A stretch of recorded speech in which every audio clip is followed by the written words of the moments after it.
Good morning. Janiene Ullrich, who is the Executive Vice President of Direct-to-Consumer for Francis Coppola Winery, or the Family Coppola. What is the official brand that's used? Because that's actually part of this story, isn't it? Yes, it is. So the Family Coppola, it started with, actually, you can't say it started with winemaking. It started way before then. But at the crux of it are now 3 wineries, Francis Ford Coppola Winery, Virginia Dare Winery, and a new winery that I will unveil at the end of this because we're sending out a press release today about it. Thank you. It did start, obviously the history starts with the little-known filmmaker who does indie films named Francis Ford Coppola. So part of that history starts there. He started his own film company. He has a literary magazine called Xochitl All Story. He also has a series of restaurants, a couple that are at our winery facilities, but also one in North Beach in San Francisco that's celebrating its 20th anniversary this year. And then also a collection of resorts that we refer to as hideaways in Central America, Argentina, and Italy.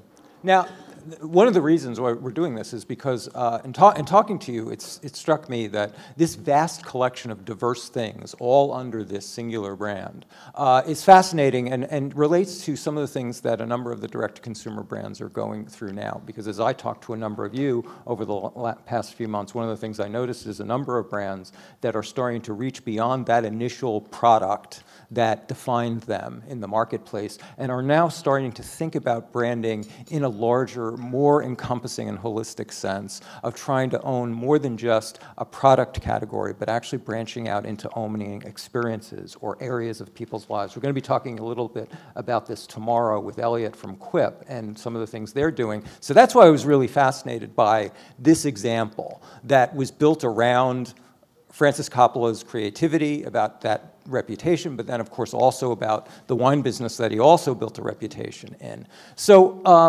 so tell us about, first of all, let's talk about the direct-to-consumer channel that you have. You have a club, and that's the core of the direct-to-consumer relationship that you have. Yes, it is. So there are clubs at each of the wineries, and I'm just going to flip through this so I don't miss anybody, because this is the first winery that Francis opened, Inglenook. He originally purchased it when he moved his family to the Napa Valley in 1975. He bought a mansion at the back of the property and some surrounding vineyards, and they started making their own wine. And then he had an opportunity to buy the original chateau that was built in the 1880s. Originally, it was called Inglenook, and in the 60s, it was sold to a couple of corporations, and it became known as box wines, which is kind of unfortunate. So his long vision was to kind of reinstate the brand, which he did there. So they have their own wine club model, but primarily for today's purposes, I'll talk about what I know that's near and dear to my heart is the Francis Ford Coppola Winery Wine Club. So we have 2 main clubs right now, Amanti, which is Italian for lovers, and Amici, which is Italian for friends. And yes, Francis did name both of those clubs. The Amici Club is the entry-level club where you get 4 bottles delivered to you 4 times a year, and that can range anywhere from $75 to $125. And then the Amanti membership, it's 6 bottles of wine, so that shipment will run anywhere from $150 to $215. And then tell us about the other aspects of membership, too. Yeah, so this property has a lot of other things going for it besides just making great wine. We have a pool on site. We have restaurants. We have a pavilion where we do outdoor events. During the summer, we do something called Dancing Under the Stars, which I'll probably get into a little bit later. We have 4 regulation-sized bocce ball courts, very, very specific also to Francis's standards. And then we also do different events on property as well. Now, I want to talk a little bit about the nuts and bolts here of communications with these members. Tell us, what's your main point of contact right now? That's the main one. When people come and visit us in person, it is a big driver for our local club members. We do index pretty heavily locally, and in California, over 52% of our members are in California because they want to take advantage of the perks on property. And then from there, after the face-to-face, we definitely try to get an email from, first and foremost, we try to sign them up for the club, for the membership, or get an email address for them. And then we also have a website where people can submit their email address electronically, and most of the messaging after being on property is email communication. And then we do have 2 dedicated outbound salespeople as part of our e-commerce team, and so they reach out to different folks too to see. So it's just for the majority of your members, it actually starts with the experience. And then becomes an introduction to other products, which that's a fascinating turnaround. It also raises a whole host of questions about what is the growth potential there. when that's your point of entry, that's your Yeah. customer acquisition point, are huge, expensive resorts with limited room space. Yeah, our CEO likes to joke that we have more lifeguards than winemakers on our team at the facility because we do have a pool. And that point that you make about visitorship is really, really interesting because at the end of 2017, we had the wildfires in Napa and Sonoma counties, which were devastating in many ways. 13 of my coworkers actually lost their homes in the series of wildfires. But what we didn't anticipate was going to happen was in the aftermath of all of that, the visitorship dropped quite a bit to Napa and Sonoma County. And so we are actually very fortunate. I mean, we probably saw a 15% drop in visitorship, but I can tell you we were one of the lucky ones. There are a lot of other smaller wineries that did not fare as well as we did. And I think part of what allowed us to survive were these different points that we had going on at the winery to keep people coming back. Tell us about the data collection now. Yes. What points, you have multiple points of contact. A lot of them are live contacts rather than digital. Tell us how, at least now, what sort of data you're collecting and where you're collecting it. We have a lot of different data in a lot of different places, and part of that is the way this winery was built.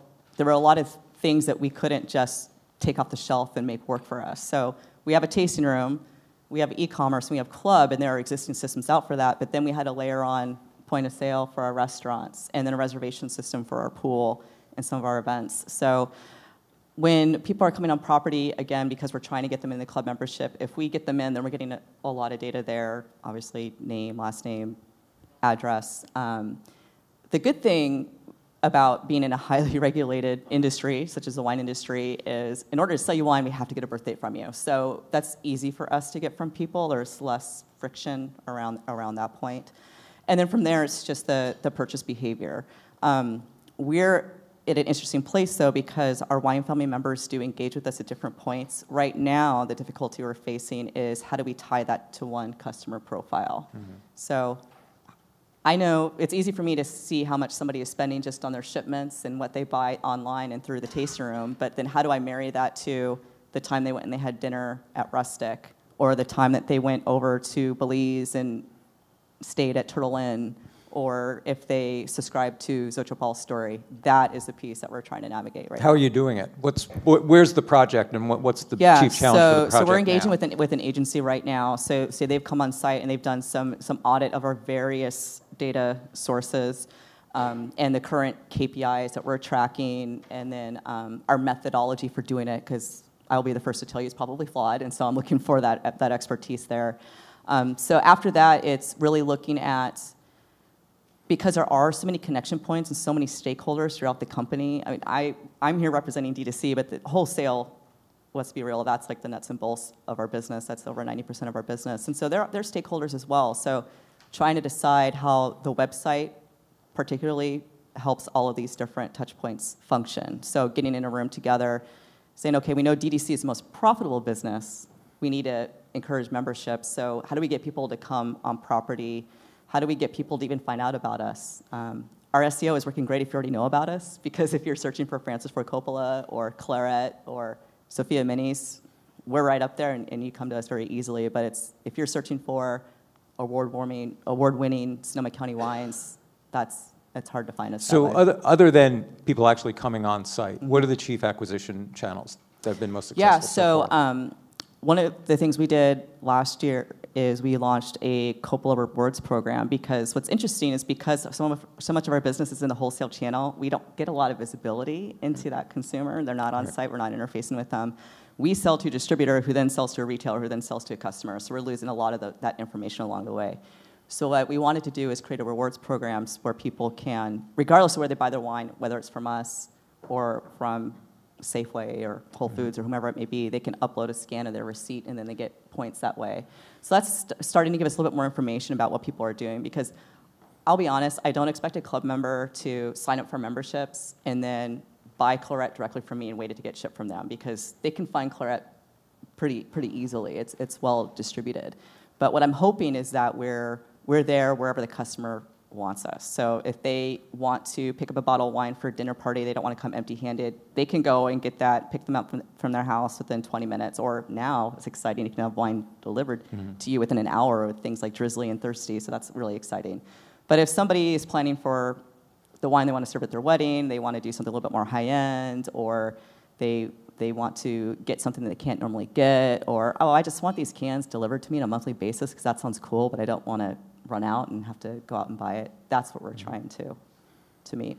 And you don't, do you have the expectation that this loyalty program itself is going to be huge, or that you're going to be able to extrapolate from the learnings from that loyalty group and then get a sense of a profile you can build? Yeah, I think right now for us it's definitely a learning experience, because for so long we have lamented on that problem of not being able to get a full scope of what that customer is doing, especially out in that wholesale marketplace. So I think right now we're definitely in that learning environment, but then we'll hopefully use that to think of other things, ways to engage people in other areas throughout our company. So that's honing in on the challenge and the inflection point you're at now. But the thing that you guys have really nailed is the thing that I want to drill into, which is this notion of a broader experience that ties together a diverse, very diverse range of products, from a literary magazine to resorts to wines to a pool.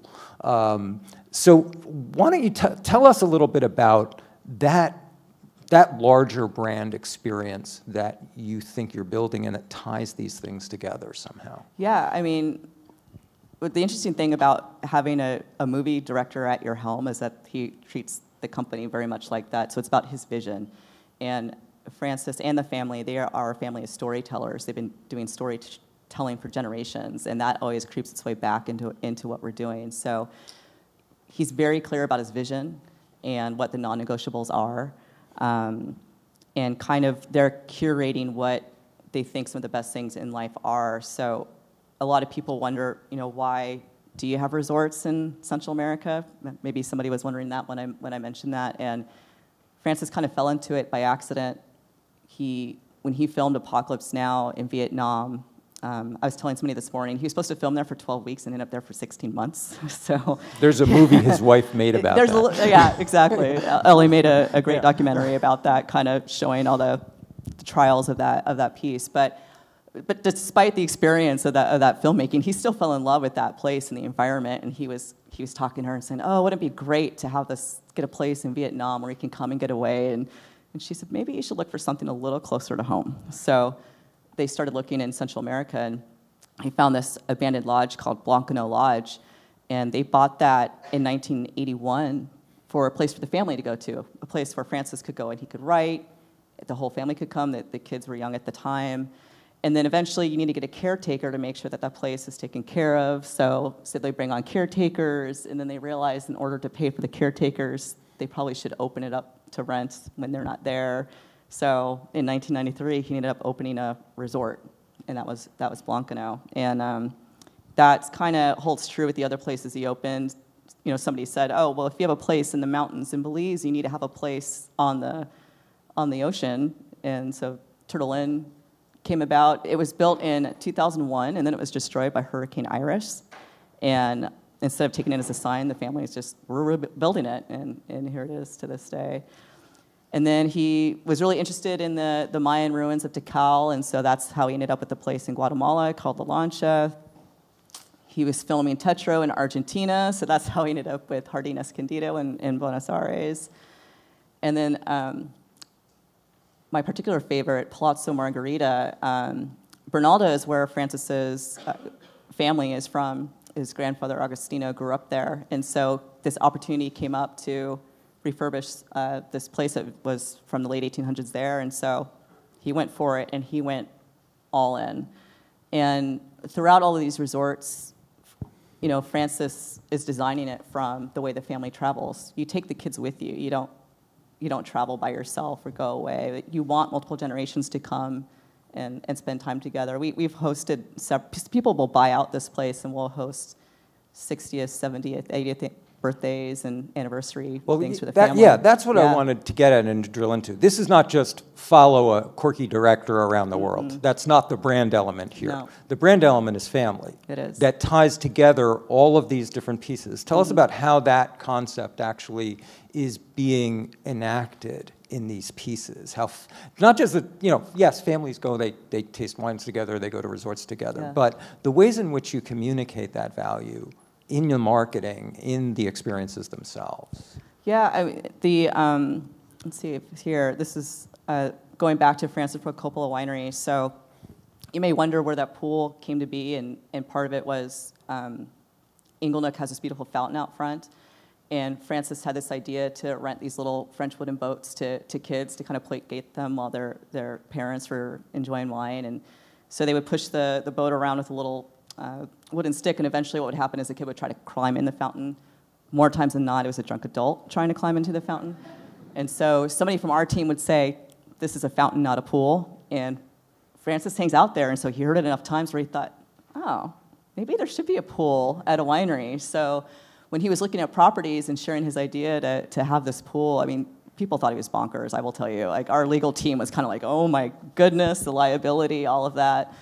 Again, you have to hire a ton of lifeguards to make that happen. I mean, just so many different things. But he did not waver. Because Paramount thought the same thing when he wanted to cast Marlon Brando. Absolutely, so. And that's the theme that we will keep coming back to. Again, it goes back to his vision. You know, he wants something there for multi-generations to enjoy. I mean, the parents want to bring their kids. Even better, grandparents can come with the parents and the kids. I mean, he wants to see all generations there. And what are the ways that you're actually, again, yeah. The value is important and it's there, but marketing has to communicate and has to take, and we got a lot of brands out here, a lot of them have values or are trying to anchor their product in values. Yeah. And the question becomes, how do we really communicate that to consumers so they feel it, appreciate it, it's embedded in the product? Well, it is kind of easy for us because it is there. You know, we market, we have a big local following that they know when we release the pool line in April. They want to pick their dates because they want to get the best dates when their kids are out of school. We have family-centric events on property. So two of my favorites, we have an Easter carnival and a harvest carnival every year. And what we do is we charge a fee per child that comes. I think we're at like $12 now, but that then gets donated to a charity, and Francis chooses a different charity with each event. So that becomes a big draw locally for our fans. The restaurant is very family-friendly, and on Tuesday nights, the staff turns into a cast of characters from a dysfunctional Italian family, and there's impromptu singing and lots of improv and things like that. So it's just this idea that we're not, first and foremost, we do have amazing wines, hands down, but we're very careful in not being too pretentious about it. We want to be, inclusive, and we want people to come and enjoy it. We want people to feel comfortable bringing in their kids, and so we're able to talk about that because that's what we do. Mm-hmm. So it's kind of easy for us to do that. Well, but you're also doing things like, for instance, the way you tie product to story. Mm-hmm. And again, going back to that key creative inspiration of this director and his storytelling, but the products are tied to stories, and you do that in very explicit ways. Yeah. Like here, we get quotes from Coppola himself around things. And tell us a little bit, there are actual products that have specific stories attached to them, right? Yeah, there are. So here's a slide that just depicts some of the things going on in San Francisco particularly. There's Cafe Zoetrope, Zoetrope All Story, that literary magazine, and then Francis's film company, American Zoetrope. So going back to the storytelling, this wine on the right, Director's Cut, the imagery that you see there is from a personal zoetrope collection that Francis has. Does people know what a zoetrope is? It's like that, it looks like a spinning kind of wheel, but it has slits in it, and then there's usually a strip of something in there. So as you're looking through the holes, it looks like it's animated. And Francis has this collection of it, and so he wanted to make a wine based on that, but he wanted the label to wrap around the bottle. So it's easy to take this for granted because it's on a slide, but this was it was difficult. So gives new definition of spin the bottle. No, yeah, exactly, that too. Yeah, so sorry. for the art team to figure out to design, what kind of paper can we print this on that's going to hold itself up well once it wraps around the bottle, and our VP of Winery operations trying to figure out how to reconfigure the bottling line to make this happen. It kind of throws a wrench in things, but as we'll keep coming back to, that was the vision. Right. And then it became successful, and so people are like, oh, we need more images for Director's Cut, and Francis is like, you only can have 4 or 5 because that's all I have in my collection. And it was suggested, well, we could design a different, well, no, it's not from the collection. It doesn't fit. we're not going to make something And up. again, and that brings us to the theme of authenticity, right? Tell us about that piece, about how you're making that persistent sense of authenticity to all of these pieces, so that they don't feel put on, but they actually feel like they're coming out of a very genuine and even very specific experience. Yeah, I mean, I think we're pretty good about sharing that story. Everybody that works at the Family Coppola, they understand there's a reason for everything, and so they are very hungry to learn these reasons. So whether people are working in the tasting room or those folks in the bottling line that have to stop production to switch over to make this happen, everybody knows why. And so we just charge through and we do it. And then people are really good about sharing that information with customers that come and visit us in the winery, or somebody's at the restaurant and they want to know, why there's certain dishes on the menu and certain dishes that we don't do. Everyone knows it's because Francis designed that menu. It's very personal. And I mean, I'm jumping into a final example because we have to go to questions. But I wanted to. But I mean, he asked them to put wine in a can. Yes. And named it after his daughter. Yeah. I'm going to skip ahead here a little bit. But let me linger on. So these are. Do you see Coppola visibly on these bottles anywhere? Can you find it? Because, again, it goes back to Francis's storytelling. His family has this kind of obsession with science. Archimedes was a Greek mathematician, and Francis's grandfather, who grew up in Bernaldo, where Palazzo Margherita is, he decided to name his first son after Archimedes. And then he also had memories of playing at these ruins where there used to be a school by Pythagoras, and Italian. And so Francis made these wines in homage to these people that he remembered hearing about during his childhood. And then that love of science creeped over into great woman spirit. So Ada Lovelace, the first computer programmer, gay Ada, witch of Agnesi, who developed this mathematical theorem, and then through a misfortunate translation, she became known as the Witch of Agnesi. That wasn't what her original name was. And this is our newest winery up in the Willamette Valley in Oregon that we just announced today. It's Domaine de Broye. And when Francis came to us saying, we said, okay, we have this property we want to develop, what do you want to name it? And he came back with this, and the first question is, how do we pronounce this? So we agreed on Domaine de Broye. And again, why? And if you see the products that I just shown, Francis does have this appreciation for the sciences. He's heard that his entire life through his ancestors. And Louis de Broglie was a French physicist, and he won a Nobel Prize for some of his work. And Francis often says that he wanted to be a scientist when he was growing up as a kid. That was one of the directions that he wanted to go. So when it came time to name this property, that's where he went. And again, it's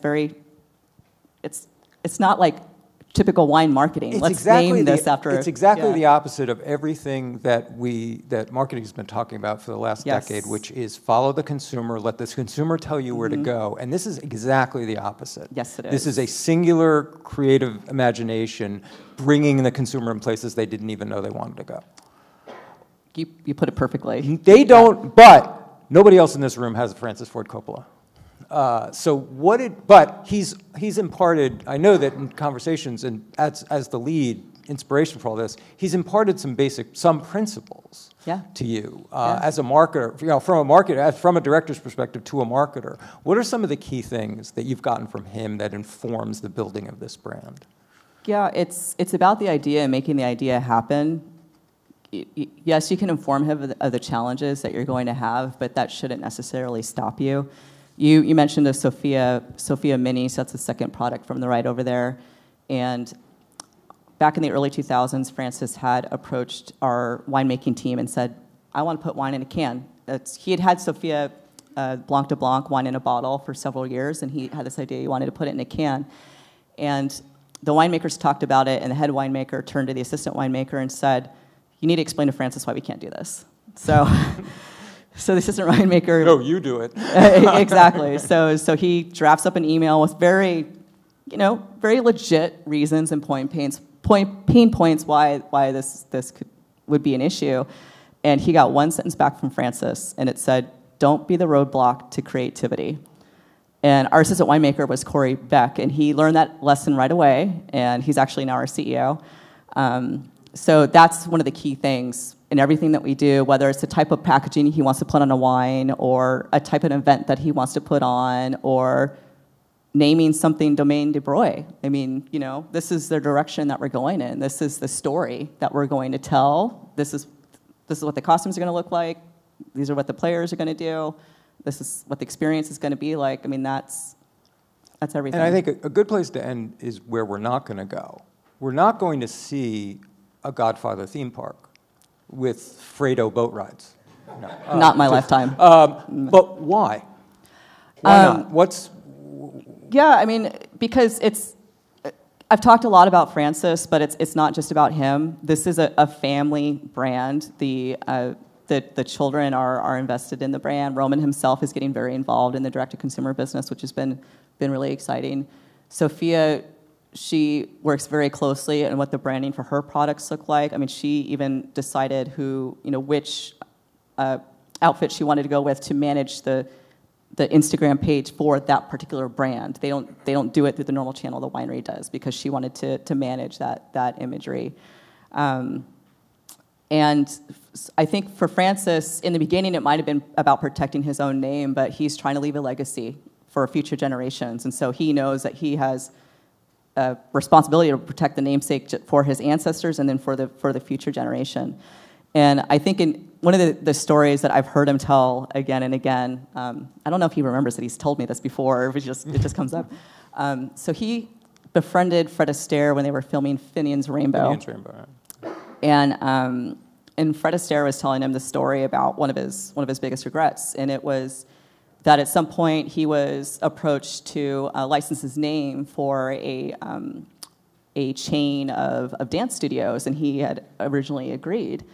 And what he then realized was he just kind of looked like he was putting his trademark on something that he didn't actually believe in, because he says, now they're teaching dances that I never did, salsa, rumba, all of this stuff, and he goes, and my name's on it, so it looks like I'm endorsing it, and I know nothing about those. I'm not an expert in that field. And so Francis keeps that in mind. So even though we're his company, when we go to him to ask him to put a name on something, I mean, we have to ask him permission every single time. So even internally, he's protecting his name. And I can say it's not easy, but I respect it, and I totally understand it, and it makes it easy for us to know what we can and can't do. I think there's really interesting connections between this story and the ways in which direct-to-consumer brands are trying to build more authentic stories for themselves and their brands, and a lot of lessons. Thank you very much for bringing this to us. We have time for a few questions. Do you have a few questions of Janelle?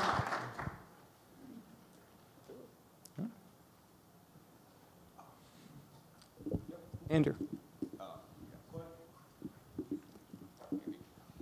Thank you. What does scale look like for you? I mean, you don't want to be on every wine shelf. You don't want to be in every, necessarily, right? How big is your best target audience? Yeah, so for me in direct-to-consumer, it's very segmented, right? So it's easy for me to kind of answer that question. I think for us is, I know we want to scale more than where we're at, but we can't do it just on our current model alone. So I mentioned that the winery is a great place to recruit new members, and there are great wineries popping up all over the country. You do not have to go to Napa and Sonoma to have a great wine experience anymore, which I think is actually a good thing.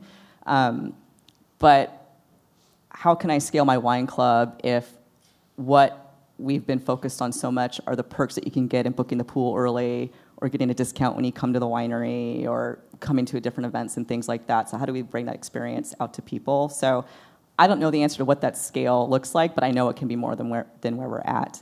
That being said, there's a air of exclusivity when you belong to a club, right? So for us, the important thing is, again, as I mentioned earlier, I don't necessarily expect our members to buy diamond wines directly from us necessarily, and I'm okay with that. So for us is finding, when can we create certain brands or labels just for them, or that are harder to find for them.